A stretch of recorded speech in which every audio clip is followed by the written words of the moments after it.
አንዳንድ ተማሪዎች በቀን ለ2 ሰዓታት ብቻ ያጠናሉ፣ አንዳንዶቹ ደግሞ ለተከታታይ 6 ሰዓታት ያነባሉ። የሚያሳዝነው ግን ሁለቱም ፈተናቸው ላይ የተሻለ ውጤት ማምጣት አይችሉም። ዛሬ ብዙ ጎበዝ ተማሪዎች እንድታውቁት የማይፈልጉትን አንድ ትልቅ ሚስጥር አጋልጣለሁ። የምታጠኑበት ሰዓት መብዛት ወይም ማነስ ውጤታችሁ ላይ ምን ያክል ለውጥ የሚፈጥር ይመስላችኋል? በዚህ ቪዲዮ መጨረሻ ከዛሬ ጀምሮ በቀን ለስንት ሰዓት ማጥናት እንዳለባችሁ ታውቃላችሁ። ይህንንም የምነግራችሁ ደግሞ ከሳይንስ ከሳይኮሎጂ እና ሰቃይ ከሚባሉ ተማሪዎች ካገኘሁት መረጃ እንዲሁም እኔም ተጠቅሜው ከሰራልኝ ሁኔታ ተነስቼ ነው። የሚገርማችሁ ይሄ አንድ ተማሪ በቀን ለስንት ሰዓት ማጥናት አለበት የሚለው ጥያቄ ከሀገራችንም አልፎ ዓለማችን ላይ ያሉን ተማሪዎች የሚያከራክርና ሁሌ የሚያጨቃጭቅ ጉዳይ ነው። እና እናንተ እስቲ በቀን አንድ ተማሪ ለስንት ሰዓት ማጥናት አለበት ብላችሁ ታስባላችሁ? ሳይኮሎጂ እንደሚናገረው ከሆነ ዘ ዲሚኒሺንግ አቴንሽን ከርቭ የሚባል ነገር አለ። ይሄ ማለት በቀላሉ ምን ማለት መሰላችሁ?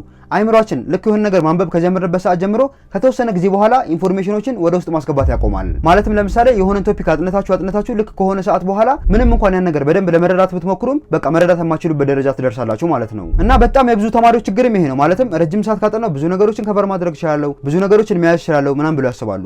ነገር ግን ይሄ በጣም ልክ ያልሆነ አስተሳሰብ ነው። እና ባለፈው እንዳየነው የአንድ ሰው አይምሮ ፎከስ ማድረግ የሚችልባቸው ራሱን የቻሉ የተወሰኑ ጊዜያቶች ብቻ አሉ። እና ይሄም ደግሞ ዘ ጎልደን ሃወር ኦፍ ለርኒንግ ወይም ደግሞ ለማጥናት የሚሆነው ወርቃማው ሰዓት ወይም ደግሞ አዳዲስ ኢንፎርሜሽኖችን ወደ ውስጥ ለማስገባት በጣም ወሳኝ የሚባል ሰዓት እንደሆነ አይተናል። ስለዚህ እነዚህን ጊዜያቶች ተጠቅማችሁ ትንሽ ደቂቃ ብታነቡ ነው እንጂ የሚሻለው የማይሆን ሰዓት መርጣችሁ ረጅም ሰዓት ብታጠኑ ውጤታችሁ ላይ ምንም አይነት ለውጥ አይኖረውም። ባለፈው ቪዲዮ ላይ የምታስታውሱ ከሆነ 3 አይነት ግሩፖችን አይተን ነበረ። የመጀመሪያዎቹ ስተዲ ፕላን ምንም የላቸውም፣ ሁለተኞቹ ደግሞ ስተዲ ፕላን አላቸው ግን ደግሞ በስርዓት አይተገብሩትም፣ ሶስተኞቹ ግሩፖች ወይም ደግሞ 1% የሚባሉት ተማሪዎች ደግሞ ስተዲ ፕላን በትክክል ያወጣሉ፣ ያንን ስተዲ ፕላን ደግሞ በትክክል ይተገብሩታል። እና አንድ ተማሪ በቀን ለስንት ሰዓት ማጥናት አለበት ሲባልም 3 አይነት ግሩፖች አሉ ማለት ነው። የመጀመሪያዎቹ ግሩፖች ዘ ታይም ዌስተርስ ወይም ደግሞ ጊዜ ገዳዮች ይባላሉ። እና እነዚህ ተማሪዎች ከአጠቃላይ 60% ብዛት ሲኖራቸው የሚገርማቸው አንዳንዴ በቀን ከ4 እስከ 6 ሰዓታት በተከታታይ ሊያጠኑ ይችላሉ። ነገር ግን በትክክል የሚያስታውሱት የመጀመሪያዎቹ 40 ደቂቃዎች ላይ ያጠኑትን ብቻ ነው። እና ይሄንን ቪዲዮ ከምታዩት ውስጥ እዚህ ግሩፕ ውስጥ ያላችሁ ራሳችሁን ታውቃላችሁ። እንዴት መሰላችሁ የሚያደርጉት? ልክ አንድ ቶፒክ ይጀምሩትና ከዛ ትንሽ ካነበቡ በኋላ ስልካቸውን ይከፍታሉ። ከዛ ቲክቶክ ወይም ደግሞ ኢንስታግራም ላይ ገብተው ቪዲዮችን ማየት ይጀምራሉ። ከዛ ደግሞ በዚሁ ረጅም ሰዓት ዴይ ድሪም ውስጥ ይገባሉ። ማለትም ይሄ በአማርኛ የቀን ቅዠት ነው የሚለው። እና እዛ ውስጥ ይገቡና በጣም ብዙ ነገሮችን ማሰብ ይጀምራሉ። በሐሳብ ይወጣሉ።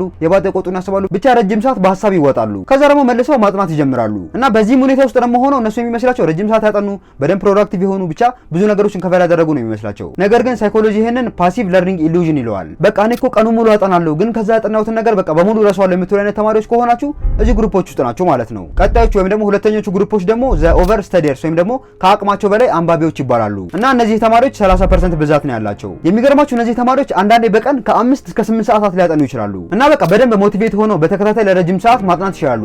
እና ይሄ አንድ አሪፍ የሚባል ኳሊቲያቸው ነው። ከዛ ግን መጨረሻ ላይ በርናውት ይሆናሉ። ማለትም አንድ ቀን እንደዚህ ለረጅም ሰዓት ካጠኑ በኋላ ምናልባትም ለቀናቶች ወይም ደግሞ ለሳምንታቶች ማጥናት ይከብዳቸዋል። ማለትም በቃ አይምሯቸው ይዝላል። እና እነዚህ ተማሪዎች በሜንታል ፋቲግ ወይም ደግሞ ይሄ የአይምሮ መዛል በምንለው ችግር በጣም ብዙ ጊዜ ይሰቃያሉ። እና ይሄ ችግር ደግሞ ያጠኑትን ነገር የሚያዝ አቅማቸውን በጣም በከፍተኛ ሁኔታ ይቀንሰዋል። እና ምናልባትም ያጠኑትን ነገር እኮ ለቀናቶች ሊያስታውሷቸው ይችላሉ። ከዛ ግን ከሆነ ጊዜ በኋላ ቶሎ ይረሱታል። እና በተለይ ደግሞ እነዚህ ግሩፖች በሆነ ምክንያት ሳያጠኑ ከቀሩ በጣም የጥፋተኝነት ስሜት ይሰማቸዋል። በጣም ራሳቸውን ይወቅሳሉ። እና ምናልባትም ልብ ካላቸው ይሄ ችግር በቀላሉ እንደዚህ አይነት ተማሪዎች ላይ ማየት ትችላላችሁ። እና ሳይኮሎጂ እንደሚናገረው ማክሲመም ለተከታታይ 90 ደቂቃ ካነበባችሁ በኋላ ቢያንስ በትንሹ ረፍት ማድረግ አለባችሁ። ካልሆነ ግን ያጠናችሁትን ነገር በሙሉ ልትረሱ ትችላላችሁ። እኔ አይደለም ያልኩት ሳይኮሎጂ ነው ያለው። ወደ ሶስተኞቹ ግሩፖች ደግሞ ስንመጣ ያው መጠናቸው ትንሽ ቢሆንም ሁሉም ቦታ እንዳሉት ሁሉ እነዚህ ተማሪዎች እዚህም ውስጥ አሉ። እና እነዚህ ግሩፕ ሲሪዎች እንደምታውቁት ዘ 1% ስማርት ስቱደንት ይባላሉ። እና እነዚህን ተማሪዎች ሁላችንም እናውቃቸዋለን። ማለት ብዙ ጊዜ ልብ ብላቻቸው ከሆነ ረጅም ሰዓት ሲያጠኑ አትመለከቷቸውም። ይሄ ብቻ ሳይሆን እንደውም በጣም ብዙዎቹ ሲያጠኑ ራሱ አይታዩም። እና በተሰራ ጥናት መሰረት እነዚህ ተማሪዎች አቨሬጅ በቀን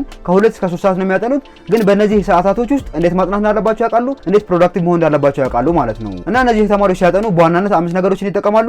እነዚህን 5 ነገሮች እናንተ በደንብ ተጠቀሟቸው፣ በጣም ይጠቅሟቸዋል ብዬ ከማስባቸው ነገሮች መሃል ናቸው ማለት ነው። አንደኛ አክቲቭ ሪኮል ይጠቀማሉ። ሁለተኛው ደግሞ ስፔስድ ሪፒቲሽን የሚባለውን ቴክኒክ ይጠቀማሉ። እና ስለነዚህ ስለ ሁለቱ ነገሮች በደንብ ዩቲዩብ ላይ ገብታችሁ በደንብ ረጅም ሰዓት ብታዩ በጣም አሪፍ ነው። በጣም መጠቀም ያለባችሁ ቴክኒኮች ናቸው። ሶስተኛው ደግሞ ስተዲ ብሎክ በመጠቀም የሚያጠኑበትን ሰዓት ለ25 ደቂቃ ከፋፍሉታል ወይም ደግሞ ባጭሩ ፖሞዶሮ ቴክኒክን ይጠቀማሉ። አራተኛው ደግሞ ፒክ ታይም በሚሉት ሰዓት ነው የሚያጠኑት። ማለትም የሚያጠኑበት ሰዓት አይምሯቸው ዲፕ ፎከስ ማድረግ የሚችልበትን ሰዓት ብቻ ነው መርጠው የሚያጠኑት እንጂ ትርፍ ሰዓት ስላላቸው ብቻ ብለው በማንኛውም ሰዓት አያጠኑም ማለት ነው። አምስተኛው ደግሞ አንድ ቶፒክ ከጨረሱ በኋላ ወደ ቀጣዩ ቶፒክ ከመሄዳቸው በፊት የተወሰነ ረፍት ይወስዳሉ። እና ይሄ ነገር ስነግራችሁ በጣም ቀላል ይመስላል፣ ነገር ግን በጣም ትልቅ ጥቅም ነው ያለው። እና እስቲ መጀመሪያ የኔን ልምድ ልንገራችሁና በቀን ስንት ሰዓት ማጥናት አለባቸው የሚለው ነገር እናያለን። እና እኔ ሃይ ስኩል እያለሁ በጣም ውጤታማ እንደሆነ ያደረገኝ ነገር ምን እንደሆነ ታውቃላችሁ? ቀን የተማርነው ነገር ማታ ካከባው በኋላ ሪቫይዝ አድርገዋለሁ በየቀኑ ማለት ነው። እና ደግሞ ቀን የተማርኩትን ሪቫይዝ ካደረኩኝ በኋላ የተወሰነ የተረፈ ሰዓት ካለ ምን አደርጋለሁ?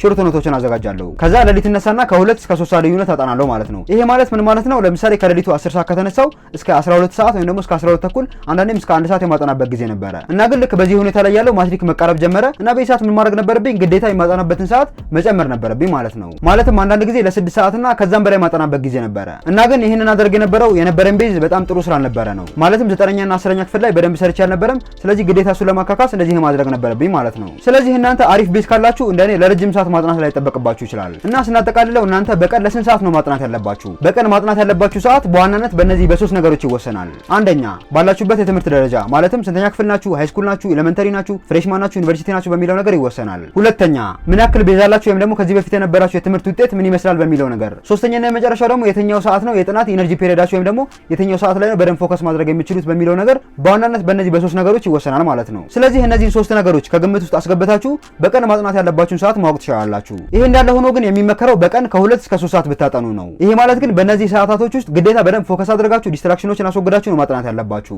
እንዲሁም ደግሞ የጥናት ኢነርጂ ፔሪዮዳችሁ የትኛው ሰዓት ላይ ነው የሚለውን ነገር አውቃችሁ በዛ ሰዓት ላይ ነው ማጥናት ያለባችሁ። ስለዚህ ሁሌ እንደምላችሁ ዋናው ነገር ረጅም ሰዓት ባጠና አይደለም፣ ይልቁንስ በዛ በምታጠኑበት ሰዓት ላይ በደንብ ፎከስ አድርጋችሁ ዲስትራክሽኖችን አስወግዳችሁ ማጥናታችሁ ነው። ይሄ ቪዲዮ ሌሎች ተማሪዎችን ይጠቅማል ብላችሁ ካሰባችሁ ቪዲዮ ላይክ አድርጉት። ማንኛውም ሀሳብ ወይም ደግሞ ጥያቄ ካላችሁ ኮሜንት ላይ አስቀምጡልኝ። ሰብስክራይብ ካደረጋችሁ ቀጣይ ቪዲዮ ስለቅ ታገኙኛላችሁ።